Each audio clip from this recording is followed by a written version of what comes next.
Okay, my friends, welcome back. Chapter 27. Ravi. Prima storms into my room, waving a piece of paper. Wake up, Ravi, and explain this to me right now, she says, pulling the sheets off my face.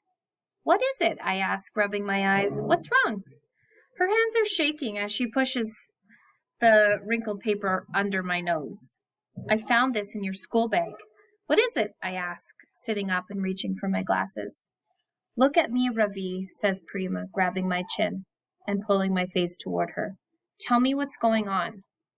What have I done? I ask, trying to see what's written on the piece of paper. Amma comes in, takes the paper, and sits beside me on the bed.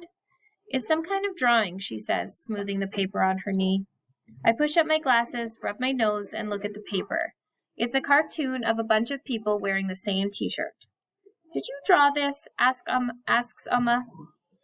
No, I tell her I've never seen it before in my life. Prima snatches the paper from me and studies it. Who is this boy? She asks suspiciously. Is that supposed to be you? Has someone been calling you names?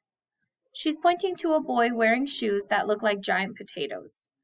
I know who it is supposed to be. This isn't me. This is a boy who sits behind me in class. He goes for special help. I call him Bigfoot, but his real name is Joe Sylvester, I say. Whoever drew this cartoon probably meant to give it to him and accidentally put it in my bag instead. I hope this will satisfy my grandmother and put an end to the drama, but instead she starts up again. Why do you and Mr. Big Feet sit together? She demands. Are you friends? Amma asks. We don't sit together. I sit behind him. The seating is alphabetical, I explain. Sarayanyan comes before Sylvester. And no, Amma, we are not friends. My mother knows me too well. What's going on, Raja? She asks softly. You have to tell me. I want to tell her everything. How Dylan Samreem called me curry head, and how I ran away and hid in the bathroom. How I have not made a single friend at school and have been ridiculed and laughed at every single day since day one. I want to tell her that I've been tricked into tasting beef too, but I can't. What's wrong? Amma asks, squeezing my shoulder. Ow! I cry. Amma gently pulls open the top of my pajama shirt and gasps. What's happened? She asks, gently touching my bruise with her fingertips. Nothing, Amma, I lie. I just bumped myself. Prima turns on her heel and leaves the room, only to return a minute later, wearing her sweater and shawl.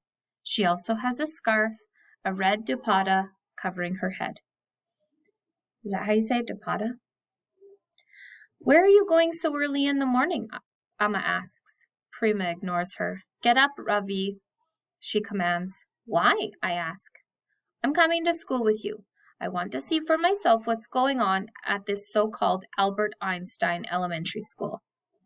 Nothing is going on, Prima, I say, and you cannot come to school with me.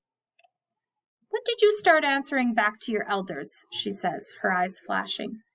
It's all this American influence. Are you ashamed of your Prima now, embarrassed of her Sari and Bindi? I'm sure that's not how he feels, Amma says. What do you know about it, Roshni? Prima snaps. Tell her, Ravi, it's true, isn't it? You wish your silly old Prima had stayed behind in Bangalore, where she belongs, don't you? There's no place for me here in your new American life, full of insulting cartoons and mysterious bruises. No, Prima, I say, I'm glad that you're here. But she ignores me and goes on. I tell my Pripa to bring the suitcases from the garage. We'll buy a ticket today and fly back to Bangalore. Amma sighs. Don't be silly, Meenama. Ravi just told you he doesn't want you to leave. Prima narrows her eyes at Amma. You've poisoned his mind, Roshni. That's what it is. We both know you don't want me here any more than he does. Stop, I shout. The reason you can't come to school with me is because I am not going to school, Prima. Are you feeling sick again, Raja? My mother asks, quickly putting her hand on my forehead to check for a fever.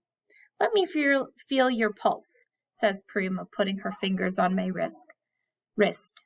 Now all of a sudden her voice is quivering with concern. I'm not sick, I say, pushing their hands away.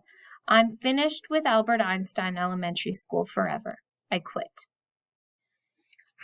Think about the interactions between those two families. Think about the interaction with Joe's family, how he his dad was going to call right away, and they all ended up in a fight, and everyone was shouting.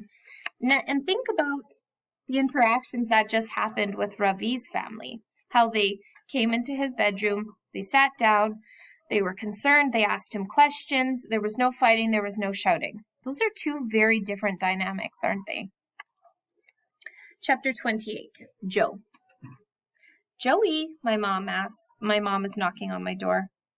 Go away, I say, pulling the pillow over my head. Ravi would never tell his parents to go away, would he? But of course she ignores me. Why does she bother to knock if she's just going to come in anyway? You didn't eat your breakfast, so I made you a peanut butter and jelly sandwich, she says. She sets the plate on my nightstand along with a glass of milk.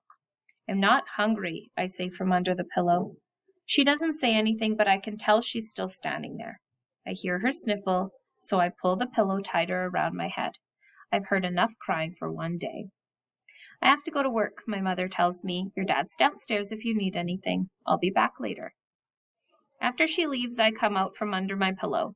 I look at the sandwich, but I'm not really hungry. All I want to do is go back to sleep, so I won't have to think about anything. Mia is staring at my peanut butter and jelly sandwich, whining. I pull off one of the crusts and toss it to her. She catches it in midair and gulps it down without even chewing. I would give her the rest, but I'm not sure if dogs are supposed to eat peanut butter and jelly. I can't fall asleep, so I get up and play a couple of games of Brick Breaker on my computer, then I finish reading the last few chapters of Bud Not Buddy. If the other books this Christopher Paul Curtis guy has written are as good as this one, I'm going to read them all. My appetite must be coming back, because I drink my milk and eat the rest of the peanut butter and jelly sandwich, and when I'm done, I'm still hungry. Thursday is macaroni and cheese day at Einstein. That's the only part of school I'm sorry to miss today. A little mac and cheese would really hit the spot right about now. My mom usually keeps a couple of boxes of the instant kind in the pantry, but if I go downstairs, I might have to hear round 2 of my dad's stand on your own 2 feet lecture. Instead, I decide to do a page of math problems so I won't fall behind. Right when I think I'm in good shape, I suddenly remember the personal collection assignment Mrs. Beam gave us. It's due tomorrow. Crud. Mrs. Beam had reminded us about it yesterday, and this time I'd managed to write it down, which is lucky, because it turns out that it isn't a personal collection. She wants a personal reflection. We are supposed to pick some object that represents who we think we are, and then write something on an index card about why we chose the object. This is exactly the kind of touchy-feely stuff I can't stand. What am I supposed to do? Bring in a pair of my earplugs and write, I have APD on the card? I hear a sound out in the hall, and when I turn around, I see a white envelope slide under my door. It has my name written on it on the front in capital letters, Joe. I'm not sure I even want to open it, but my curiosity wins out. Dear Joe, I'm not the best with words, but that doesn't mean I don't know how to say I'm sorry when I'm wrong. You said that boy Dylan Samreem never lets you forget who you are, but it's not his job to remind you. It's mine. You are smart and funny and the best son a father could ever have. There is more to you than meets the eye, Joseph James Sylvester, and don't you ever forget that. Love, Dad. P.S. Interleague Phillies Sox series this weekend. Want to watch it with me? I read it 3 times. It's the first letter my father has ever written to me, and it takes a while for the words to sink in. Mr. Barnes had a bunch of quotes on the wall in his classroom. One of them was, "Writing can change the world." I think I finally understand what that means. I also know what I'm going to bring to school the next day for Mrs. Beam's assignment.